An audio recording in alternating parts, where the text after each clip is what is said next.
Bienvenue à toutes et à tous. Aujourd'hui, on plonge dans les coulisses assez fascinantes du commerce international. Hmm. On va s'appuyer sur une analyse du Financial Times, celle du 7 mai 2025, pour explorer des stratégies commerciales, disons, discrètes. Oui, c'est le moins qu'on puisse dire. L'objectif, c'est de décrypter comment certains exportateurs chinois pourraient bien essayer de naviguer, voire de contourner les tarifs douaniers américains. Alors, regardons ça de plus près. Allons-y. Bon, le cœur du sujet, d'après l'article, ce sont ces allégations assez sérieuses quand même. Oui, On soupçonne des fabricants chinois de systématiquement sous-évaluer la valeur de leurs marchandises qui partent vers les États-Unis. c'est ça. Le but serait assez clair, réduire ou même complètement éviter les droits de douane. Surtout ceux mis en place, on s'en souvient, dans un contexte de tension commerciale. Tout à fait. Une tentative de passer sous le radar des taxes. Concrètement, comment ça marcherait ? L'article parle de déclarer une valeur plus basse sur les documents d'expédition, pour le fret maritime notamment. Voilà. Simple en apparence. Oui, simple, mais si c'est fait à grande échelle, ça peut avoir un impact énorme. Exactement. Et c'est là que le contexte est hyper important. Ces soupçons, ils s'inscrivent dans cette toile de fond de tension commerciale qui, elle persiste, même si ça fluctue. Mhm. Ce qui est vraiment frappant, c'est la difficulté que ça représente pour les autorités de contrôle. Je pense au CBP américain, les douanes. Oui, le Customs and Border Protection. C'est ça. Imaginez devoir vérifier la valeur déclarée des millions de conteneurs chaque année. C'est juste colossal comme défi. On imagine la pression, oui. Et ce n'est pas juste une question de moyens humains ou technologiques. C'est aussi la nature même du système. Il repose quand même beaucoup sur ce que déclarent les importateurs eux-mêmes. L'autodéclaration, ensemble. Voilà. Donc, face à des stratégies bien pensées pour contourner les règles, la surveillance systématique, ça devient très très complexe. Et souvent, ceux qui cherchent à optimiser ou, disons-le, à frauder, ils ont une longueur d'avance. D'accord.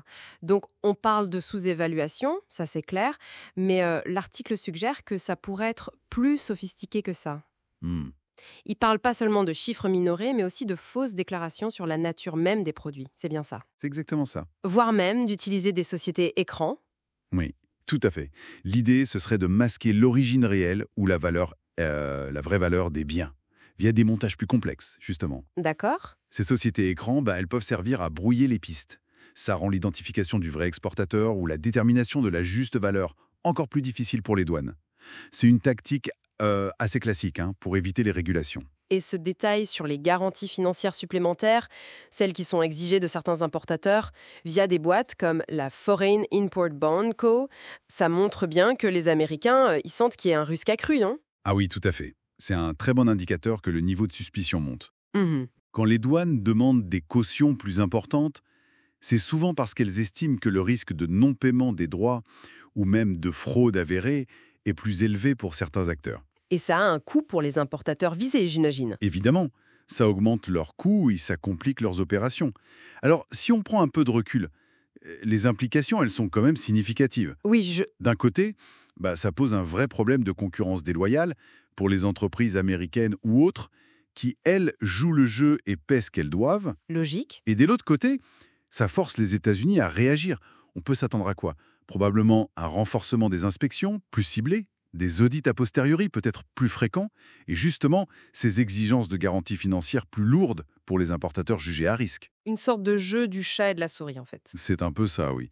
C'est un jeu constant d'ajustement entre les politiques commerciales et les stratégies, légales ou non, pour y répondre. Ça met vraiment en lumière ce défi permanent.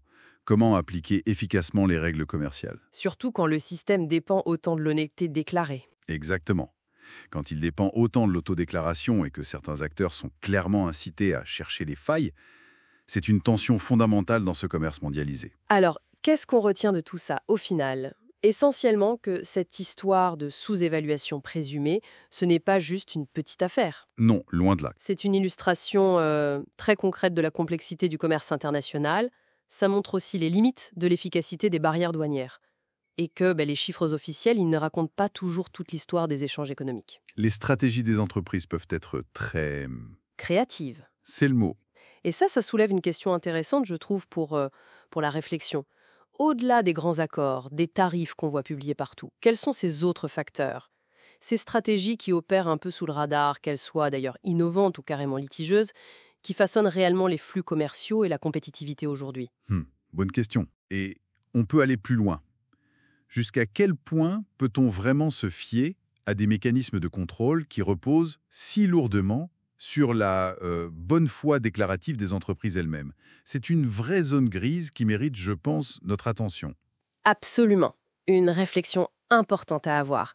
Merci beaucoup de nous avoir accompagnés dans cette exploration. Merci à vous. Et merci à celles et ceux qui nous ont écoutés. N'hésitez pas à partager vos propres réflexions ou à vous abonner pour suivre nos prochaines analyses. À bientôt.